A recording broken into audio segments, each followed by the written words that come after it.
From Washington, the McLaughlin Group, the American original. For over 3 decades, the sharpest minds, best sources, hardest talk. Issue 1, Democrats Debate, Part 1. On Tuesday, 5 Democratic presidential aspirants met in Las Vegas, Nevada, for the first of 6 Democratic presidential debates. Moderated by CNN's Anderson Cooper, the debate included former Senator and Secretary of State Hillary Clinton, Senator from Vermont Bernie Sanders, former Senator and Rhode Island Governor Lincoln Chafee, former Maryland Governor Martin O'Malley, and former Senator from Virginia Jim Webb. The proceedings began with a sharp question to Hillary Clinton. You were against same-sex marriage, now you're for it. You defended President Obama's immigration policies, now you say they're too harsh. You supported his trade deal dozens of times. You even called it the gold standard. Now, suddenly last week, you're against it. Will you say anything to get elected? Well, actually, I have been very consistent over the course of my entire life. I have always fought for the same values and principles, but like most human beings, including those of us who run for office, I do absorb new information. I do look at what's happening in the world.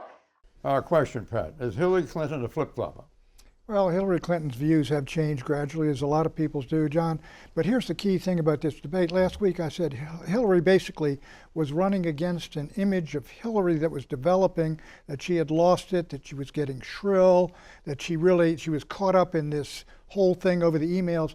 She came through in command of that debate, in command of her material. She had some wit. She moved to Bernie Sanders' left on a couple of key issues, XL and guns. And I think she won the debate, and I think she also may have prevented from coming into the race. The fellow you said would be already in is Joe Biden, because it looks like Hillary's going to win this nomination. Her major opponent now is the FBI. Right. Ilona? Well, if Pat can breeze by Hillary's flip-flopping, so can I. And I would just add, for the record, the FBI is not targeting Hillary Clinton. They're looking at the security system of the State Department. And so for those who are hanging out there expecting a terrible report and Hillary to be indicted, I would say go find something else to do. She did a great job the other night, and you're right, she quieted a lot of the doubts within the party. What I think is amazing is that Joe Biden's very close former chief of staff, Ted Kaufman, sent out a letter saying, hey, the vice president still hasn't made up his mind. The debate doesn't have anything to do with it. I mean, it's getting to be kind of a caricature, his waiting to decide. So whether he gets in or not, Hillary Clinton did a fine job the other night, and so did Bernie Sanders. They make a great tag team. And the way the Democrats treated each other respectfully was so different from the Republicans that I think the American voters are going to look at this and think that the Democrats can deliver a real discussion about serious issues.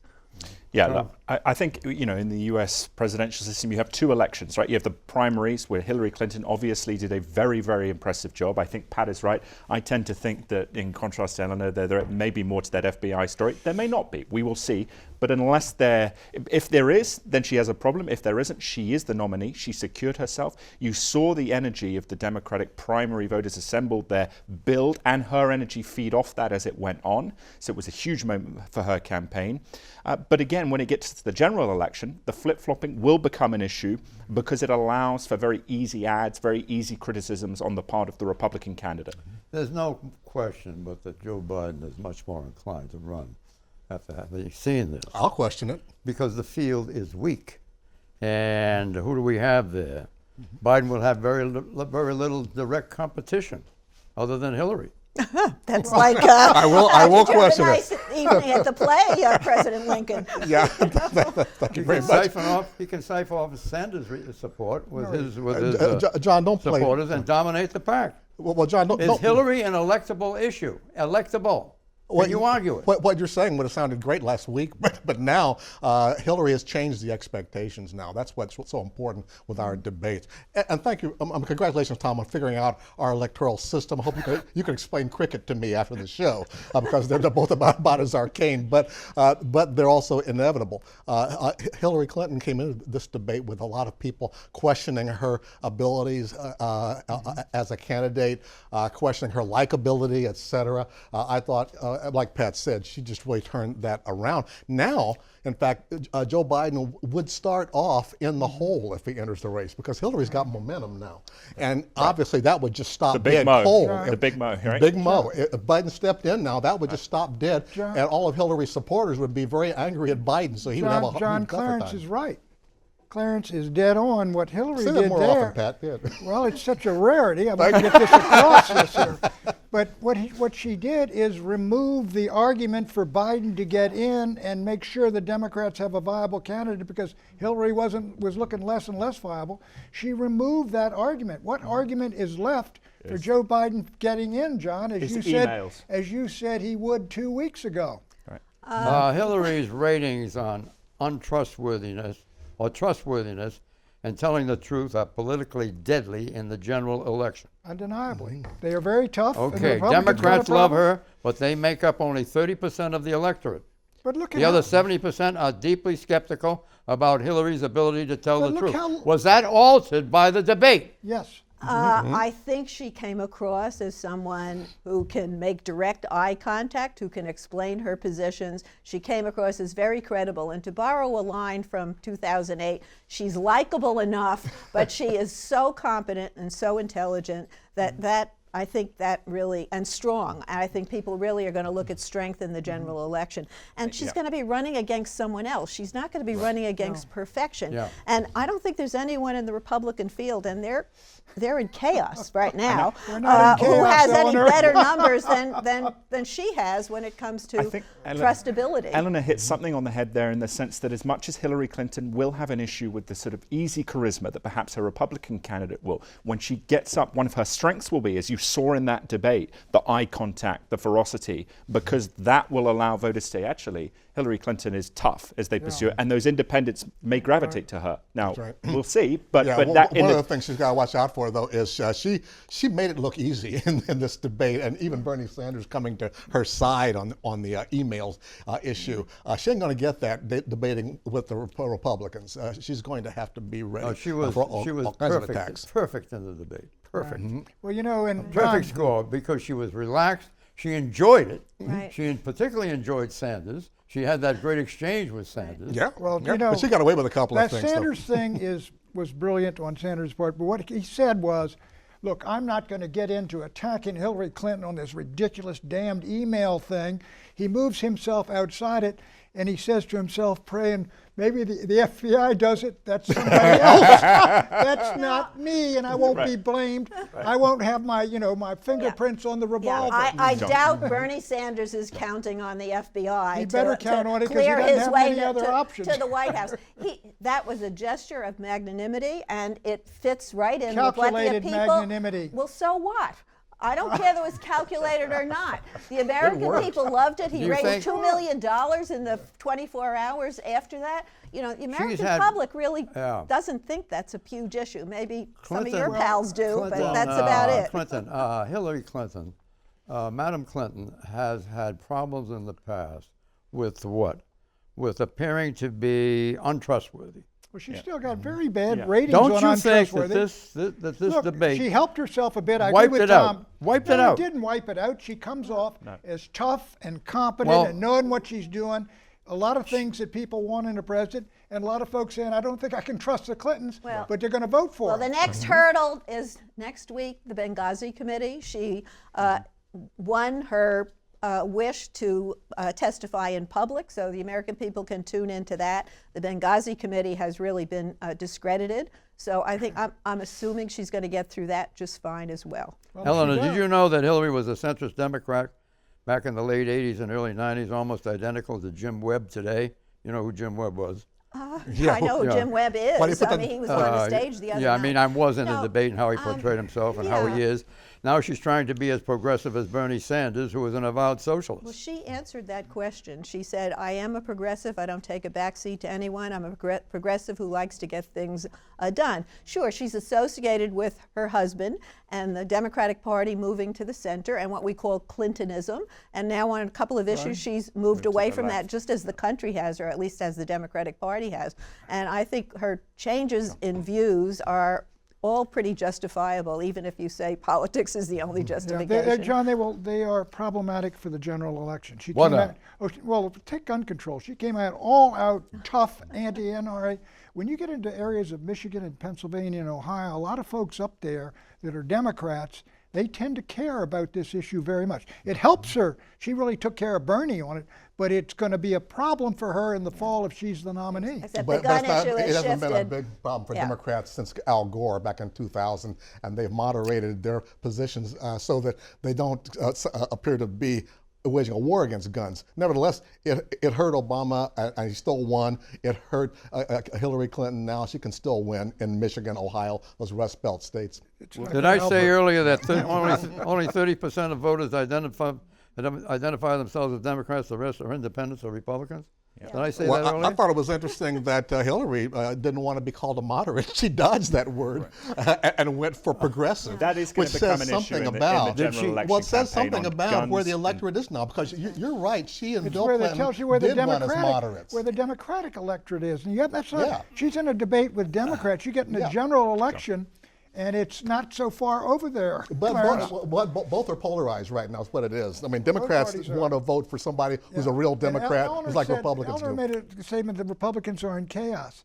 No, they're not, Eleanor. Oh, they're not? Oh, yeah. They've got a front runner who is way, way, way out in front. He's still And got and that is Trump. Donald he's got Trump. but he's got a plurality in a we talk about crowded Biden? field. No, we're talking about Donald Trump. Did we talk about We Biden? talked we about talked- Biden. The argument for Biden was, I think, pretty much removed by that debate when Hillary Clinton looked like she's in command, she can be president of the United States. You mean she shut down Biden? Well, she removed his removed argument. the premise for Assuming his entry Biden into the wanted to race. run or was Yeah. moving in that direction. Yeah, The reason why Biden would want to run is Hillary can't do it. She got the email. She can't make it. I've got to come in and save the party. That argument is gone. Yeah, But at the same time, except this- Biden still The argument's hasn't gone, made and that was one of the underpinnings of Biden's. That was Yeah, the John, let me get underpinning. in here a sec. I think one of the things, though, for the Republicans is that as much as Hillary Clinton had a competent moment there, you see Martin O'Malley, you see Bernie Sanders there on the side becoming more peripheral. Hillary Clinton will have vulnerabilities on changing her position on trade, moving far to the left on we've got guns. over a So year we'll to have go. to see what Right. happens. I'm sorry for interrupting. We went over a year ago Yeah, before we cast the ballot. right. What do you think that she I- can sustain I think Hillary this Clinton. imagery that she's got? I don't think it's just imagery. This is Well, a very part of it this is a imagery. very She's competent transformed her woman image who has and apparently her total outlook. This is a very competent woman who has fought a lot of battles for a lot of years, and she's gotten up and she's, as she said at one point in the debate the other night, I'm still standing. I think she, more than anyone else in the field, is the likely next president, and it's going to look less like a coronation and more like a burning at the stake. But I think Running she behind survives. all the Republican candidates, Eleanor, in should- the head-to-heads right now. That can change. Eleanor, tell It'll have Hillary to to do change. this. She should use the word evolve as one sees more of the process and the conditions and the circumstances of the time. Your views evolve. That's right. You understand? Yes. That'll be a winner for her. Issue 2, a time for socialism. You see every other major country saying to moms that when you have a baby, we're not going to separate you from your newborn baby because we are going to have medical and family paid leave like every other country on earth. Those are some of the principles that I believe in, and I think we should look to countries like Denmark, like Sweden, and Norway, and learn from what they have accomplished for their working people. Did Bernie Sanders have a good night on Tuesday night, Pat? Yes, he did. I think he did.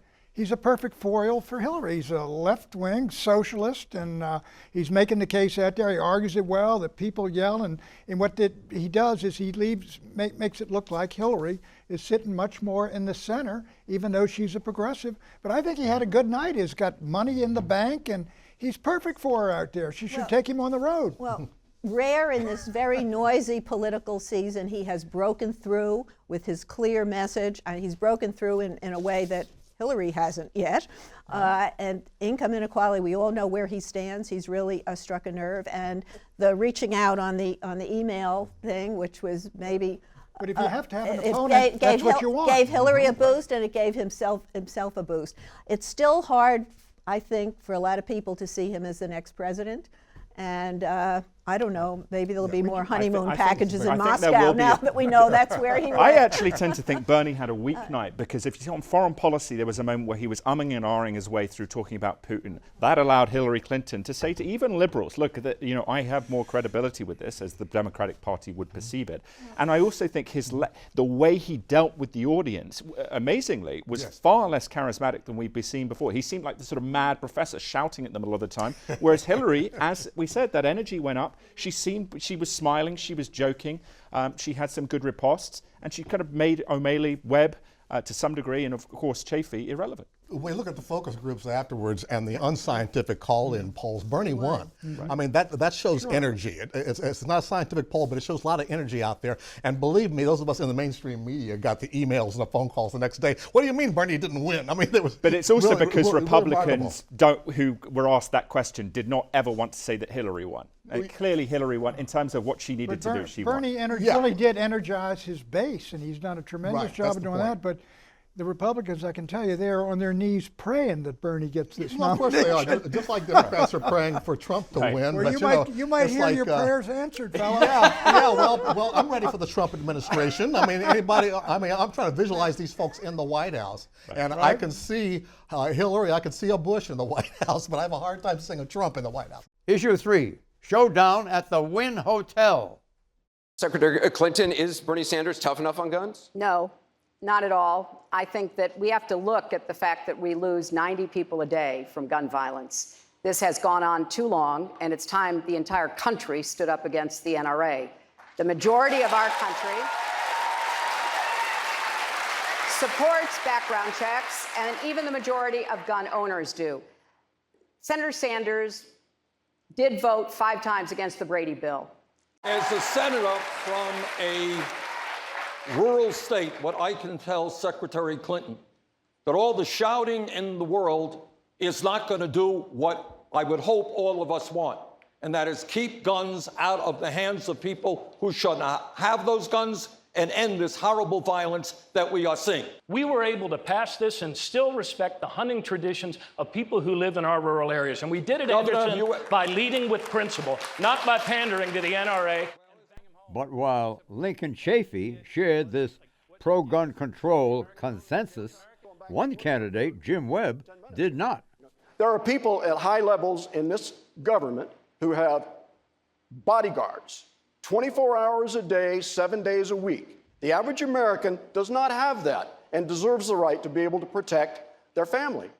Who won the gun debate, Pat? Webb had an excellent point there, John, but in the Democratic Party, Hillary Clinton, the progressive left-wing party, Hillary Clinton won the dominant play there. Bernie was really on the defensive.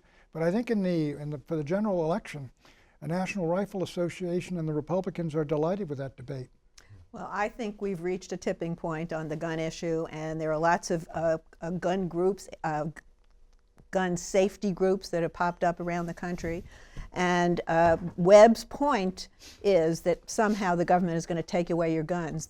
All they're talking about is background checks so you don't give guns to people with records, who are mentally unstable, who are domestic abusers, and that's what they're talking about. And even the majority of gun owners supports that. The majority of NRA members join that. I think the Democrats have a big problem in purple states with this. Hillary won there, but when we talk about things like magazine capacity limits, that will be a big issue that will lose a lot of voters for the Democratic Party, as will being able to sue manufacturers, as suing manufacturers, because that will destroy the gun industry, and people know that. Then Pat mentions Pennsylvania. Who needs a magazine with 18 rounds or more unless you want to wipe out a bunch of people? Because your accuracy, if you have a home invader, is about 20% based on the study. Well, so again, this was the problem here, you see, for Bernie Sanders and for Jim Webb. On this issue, they were at the wrong debate. They should have been the Republican debate, because those positions they had would have gotten applause and maybe standing ovations. Here they were lucky they didn't get booed. Clarence, there's a reason why you don't have the reforms that you're talking about, and that's the country doesn't want them, and the Congress won't vote for them. The Democrats definitely don't want them, and people's minds change. The farms are moving state by state, and they're going to be on the ballot in Maine and Nevada, and they're going to pass probably next November. And Bernie Sanders makes some good points too. He says people have got to sit down and talk. So I think Sanders is not off the reservation on this. He pointed out he has a D- rating from the NRA. So we have to listen to him too. The Democrats learned to their dismay in the 1990s, bans on guns are a losing proposition.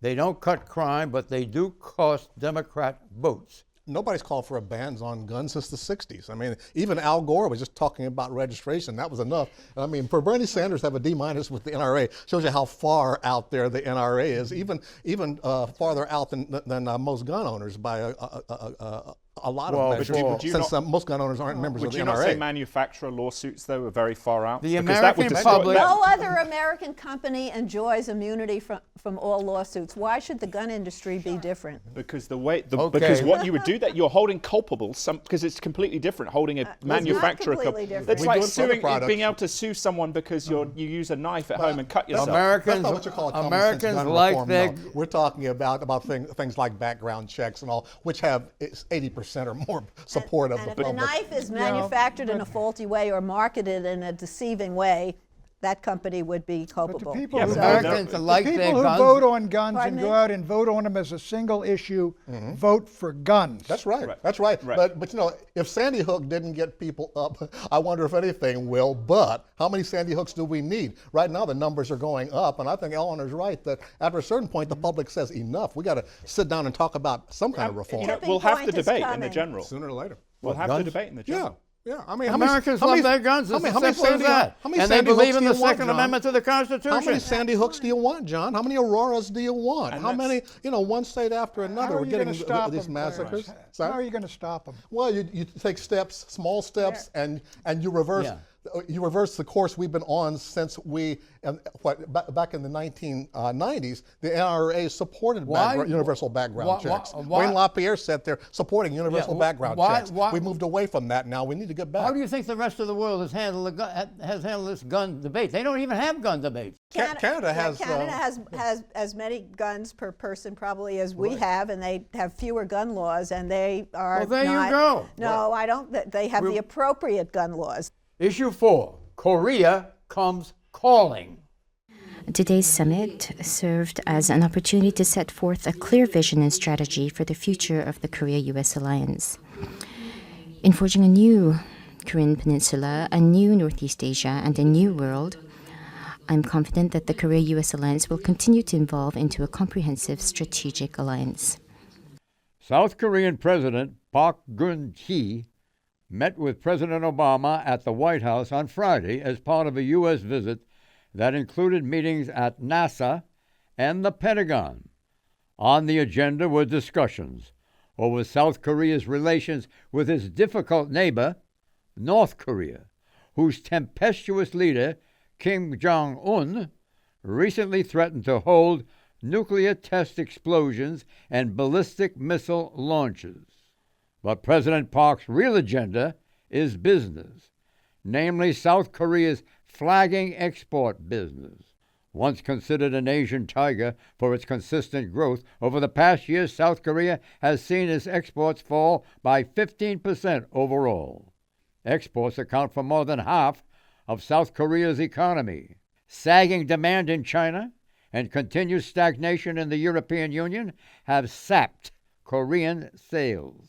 China's surprise currency devaluation in August further depressed Korean trade. South Korea's GDP this year is forecast to fall to 2.7%, down from 6% just 5 years ago. To boost trade, President Park's entourage includes 166 business leaders representing global conglomerates like Hyundai and Samsung to medium-sized businesses. They are united by hopes of selling more imports to the United States. What's the main purpose of President Park's visit? South Korea's security or its economy? Pat Buchanan. It's combined, though. The South Koreans, John, may be having trouble with trade, but they're not having trouble with trade with the United States. They've almost doubled their trade surplus with us ever since they've had the Korean-U.S. trade agreement. But they do have a real problem with North Korea, and they want those 28,500 American troops, number of them up there right on the DMZ, so that we'll be casualties from day one if there's any war. They want us there, they want our security, but frankly, their trade relationships and their economic relationships are getting thicker and thicker with China than they are with the United States of America. And there's a fear on the part of the Japanese and the Americans that they're getting too close to the Chinese. All this fear and loathing about North Korea is excessive. Well, no, it's not excessive in terms, I mean, that is a very unstable, nasty, ugly regime, unpredictable as well. He is ready to undergo a conversion. No, he the is leader. not. No. Well, I'll wait. I'm talking in terms of economics. We'll send Dennis Rodman back. I wish that were true, but I don't know where your sources are because I don't know that anybody else is looking at him. Mark my words. Mark my words. I hope you're right.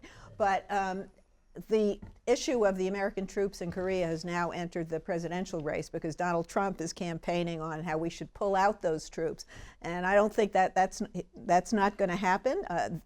South Korea is very dependent on us, and I think we view them as a strong ally in that part of the world. And the trade relations has not worked out. They haven't been buying enough American goods, but they now want to get in on the trade, the TPP deal, and that's going to take a while. There's a slow and steady conversion going on with regards to the North Korean leader. No, I don't think so. No, look, socialism, communism, it's an utterly absurd ideology. It's why I actually find Bernie Sanders more problematic than Trump because the ideology is so horrific. But here's the thing. You're underestimating. Wait. If we're talking about Kim Jong-un, though, yes, it is such an extreme, authoritarian, as Pat says, brutal regime. He needs capitalism to some degree in the tinkering edges with the kleptocracy to be able to make some capital. Get off the cliches. Yeah, no, but it's a fact. That's what they're doing because they have no. I saw a piece of analysis recently that he's not really ready for picking now, but he's ready for a slow conversion. And he likes what he sees when he sees... Keep your guns loaded. False prediction. Joe Biden. Will he run or will he not run? Pat? No, he's not running. Won't run. No, I don't think he will now. Today I'll say no. Unless the FBI. The answer is no. Bye-bye.